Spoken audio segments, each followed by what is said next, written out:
에스라 6장 1절부터 12절까지의 말씀입니다.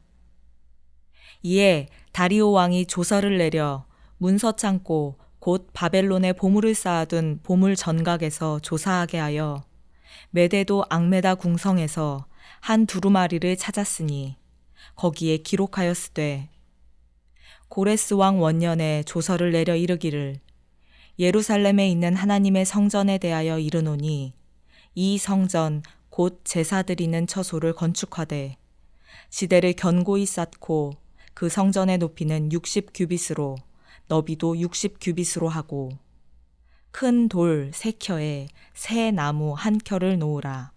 그 경비는 다 왕실에서 내리라. 또 느부갓네살이 예루살렘 성전에서 탈취하여 바벨론으로 옮겼던 하나님의 성전 금, 은 그릇들을 돌려보내어 예루살렘 성전에 가져다가 하나님의 성전 안 각기 제자리에 둘지니라 하였더라. 이제 유브라데 강 건너편 총독 다뜨네와 스달보스네와 너희 동관 유브라데 강 건너편 아바삭 사람들은 그곳을 멀리하여 하나님의 성전 공사를 막지 말고 유다 총독과 장로들이 하나님의 이 성전을 제자리에 건축하게 하라. 내가 또 조서를 내려서 하나님의 이 성전을 건축함에 대하여 너희가 유다 사람의 장로들에게 행할 것을 알리노니 왕의 재산 곧 유브라데 강 건너편에서 거둔 세금 중에서 그 경비를 이 사람들에게 끊임없이 주어 그들로 멈추지 않게 하라.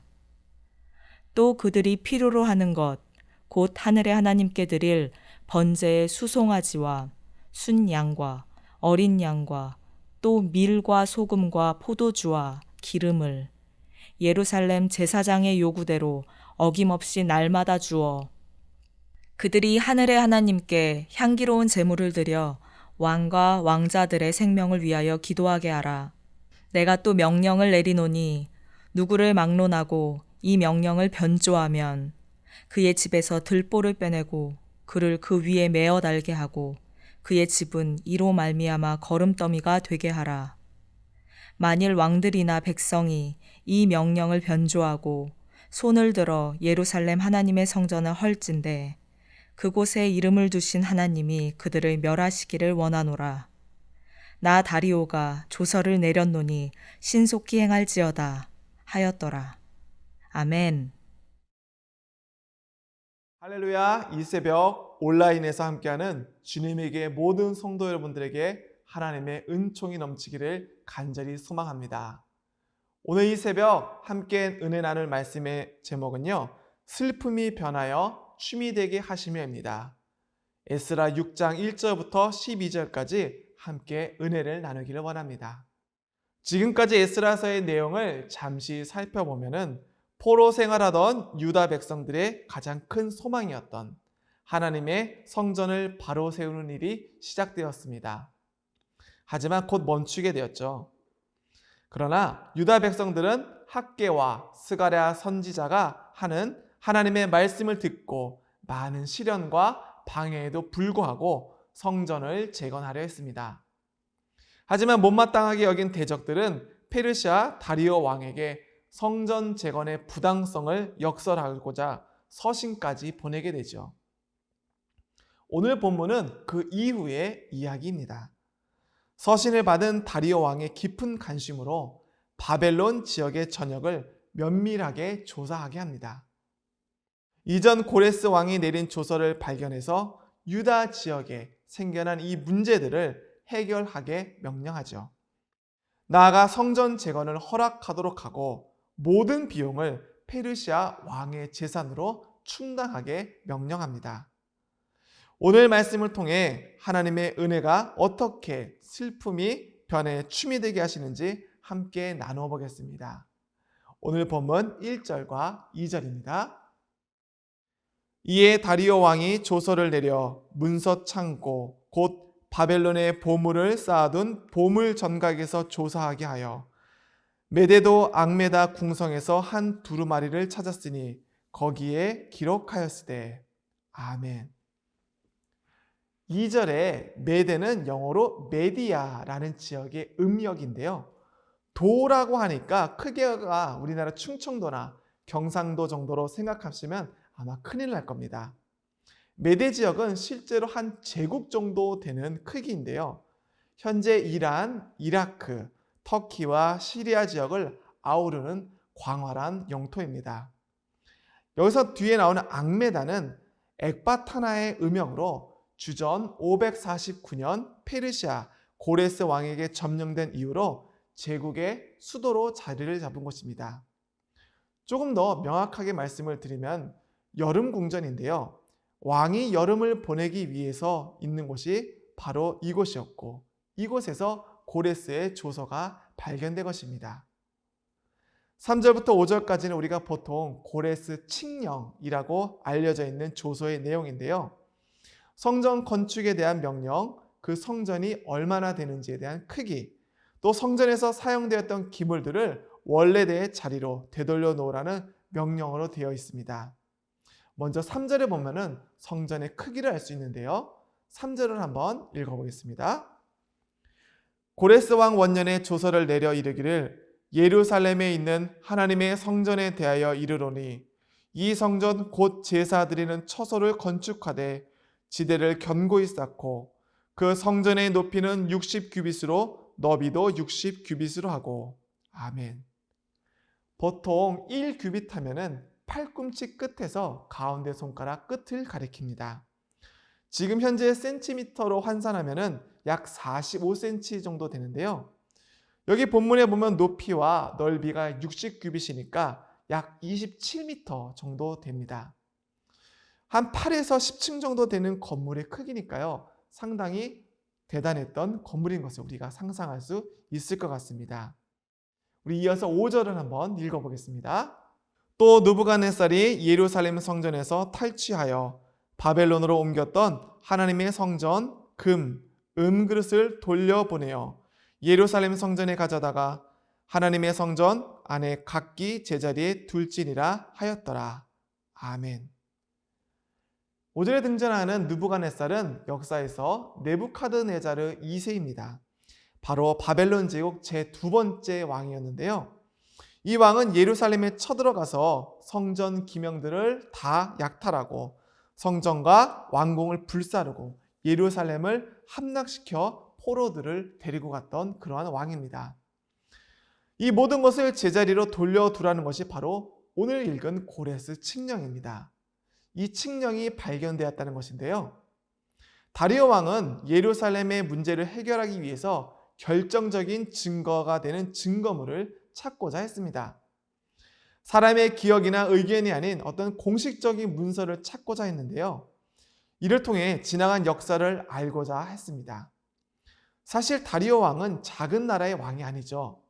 한 제국의 역사상 가장 큰 제국을 다스렸던 자였습니다. 사실 그의 입장에서는 이 작은 유다 지역은요, 외면해도 그만인데요. 하나님의 놀라운 역사하심은 이 다리오 왕을 통해서도 분명히 드러났습니다. 하나님은 바로 약속을 잊지 않으시는 분이라는 사실입니다. 하나님은 모든 일을 주관적으로 하시며 이방 왕을 통해서도 역사를 이루시는 분이죠. 하나님의 백성과 맺은 언약을 기억하시고 반드시 이루시는 분이라는 사실입니다.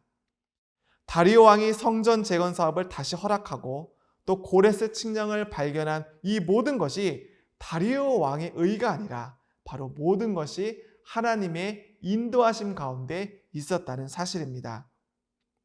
그렇게 비추어 보면 현재 누리고 있는 우리의 성공과 나의 성공도 순전한 나의 노력으로 이루어진 것이 아니라는 사실이죠. 모든 것이 하나님의 인도하심과 계획하심과 간섭하심 그 결과를 인정하는 것이 바로 바른 신앙인의 자세가 될 것입니다. 이어서 6절부터 12절까지는 다리오 왕이 총독 다뜨네에게 보냈던 조서의 내용을 소개하는 장면으로 이어지고 있는데요. 다리오 왕은 유대인들에 대한 고레스 칙령을 잘 확인한 다음에 그것들이 시행할 수 있도록 여러 가지 추가적인 사항을 지시하게 됩니다. 10절을 한번 같이 읽어보겠습니다. 그들이 하늘의 하나님께 향기로운 제물을 드려 왕과 왕자들의 생명을 위하여 기도하게 하라. 아멘. 이 다리오 왕이 이 고레스 칙령을 읽으면서 유다인들이 섬기는 하나님을 두려워했던 모양입니다. 그래서 자신과 자신의 가족들을 위해서 하나님께 기도해 달라고 요청합니다. 이것이 하나님의 역사하심의 방법입니다. 믿지 않는 사람이라 할지라도 하나님의 위엄과 권위를 충분히 알 수가 있는 대목이죠.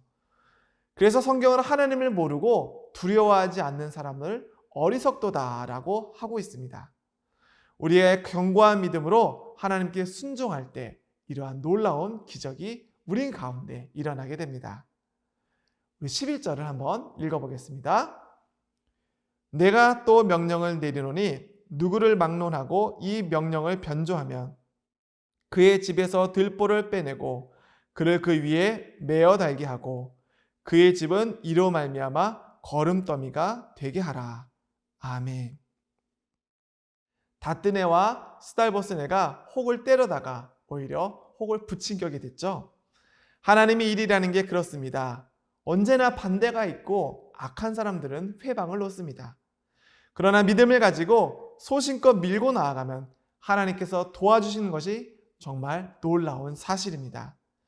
우리가 나누고 있는 에스라서에 흐르고 있는 전체적인 맥락이 바로 이러한데요. 선한 일을 하며 하나님의 뜻임을 확신할 때 또 그 일을 하려고 하면 하나님께서 우리를 반드시 도와주신다는 사실이죠. 에스라의 뜻이 무엇입니까? 하나님의 선한 도우심이라는 뜻입니다. 그러니까 하나님께서 나를 도와주신다는 것입니다. 하나님이 보호하고 도와주시는데 안 하려고 하면은요, 하나님도 어찌할 수가 없는 것 같아요. 그러한 고집을 누가 말릴 수 있겠습니까? 그러나 온전한 마음을 가지고 겸허하게 하나님의 뜻을 행하려고 하면 하나님께서 그 뜻을 알고 분명하게 우리를 도와주신다는 사실입니다. 좋은 일, 하나님이 기뻐하시는 일, 하나님의 뜻을 하려고 하면 반드시 하나님께서 우리를 도와주십니다. 이렇게 하나님의 일을 행할 때 어떤 굉장한 재력과 능력이 필요할까요? 물론 틀린 말은 아닙니다. 어떠한 일을 할 때는 재력과 또 능력이 필요하기도 합니다. 그러나 우리가 살아가면서 보면은 하나님의 일이 능력과 재력만으로 되는 것은 아니라는 것을 우리가 잘 알게 됩니다. 그래서 어떤 일을 행하기 위해서 능력을 받겠다고 여기저기 찾아다니는 것은 참 어리석은 일입니다. 바로 이것이 하나님의 뜻이다라고 깨닫는 그 순간 자체가 바로 하나님의 은혜라는 것이죠. 그것을 마음을 다하고 뜻을 다하고 행할 때 하나님의 손길이 우리 가운데 나타납니다. 에스라라는 뜻은 무엇인가요? 바로 선한 도우심. 바로 그 선한 도우심이 우리 가운데 나타나게 된다는 것입니다. 모든 일이 우리 하나님 앞에 바로 서고 믿음으로 행하면 그 어떤 일도 두렵지 않게 됩니다. 그러한 은혜를 누리는 모두가 되기를 간절히 소망합니다. 사랑하는 주님의 교회 성도 여러분, 하나님은 예수님을 우리의 성전으로 세우셨습니다. 그래서 십자가를 믿는 모든 사람들을 의롭다 말씀하시고 하나님의 은혜 아래 있는 모든 복을 주시기로 작정하셨습니다. 이것이 무엇입니까? 세상 누구도 바꿀 수 없도록 하나님이 정하신 약속인 줄로 믿습니다. 하나님은 하나님이 정하신 대로 성전이신 예수 그리스도 안에 거하기를 거부하고 대적하는 자는 심판을 기다리고 있다는 것이 바로 하나님의 법칙입니다. 그러나 우리에게 구원의 길을 보여주신 것도 역시 하나님입니다. 성경의 약속대로 예수 그리스도께 순종하며 나오는 모든 자에게는 하나님께서 풍성한 복을 주시고 영생을 누리게 하실 것입니다. 하나님의 선한 도우심을 경험하는 자는 인생의 모든 슬픔이 변하여 춤을 추는 인생이 될 줄로 믿습니다. 오늘 이제 우리 주신 말씀을 기억하며 함께 기도의 자리로 나아가겠습니다. 첫째로 하나님의 선하신 도우심을 허락해달라고 기도하고, 둘째로 모든 것이 하나님의 은혜임을 기억하며 기도하게 하옵소서. 마지막으로 구원의 하나님을 찬양하며 평생 살아가게 해달라고 우리 시간 함께 기도하겠습니다.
하나님 아버지, 오늘도 이 새벽에 하나님의 말씀을 나누며 은혜 부어주시니 감사합니다.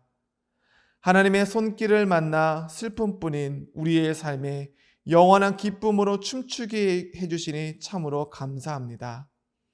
하나님의 일을 할 때보다 나보다 주님의 말씀에 순종하며 나아가게 하여 주시고 일평생 하나님의 역사하심을 바라보며 살아가게 하여 주옵소서.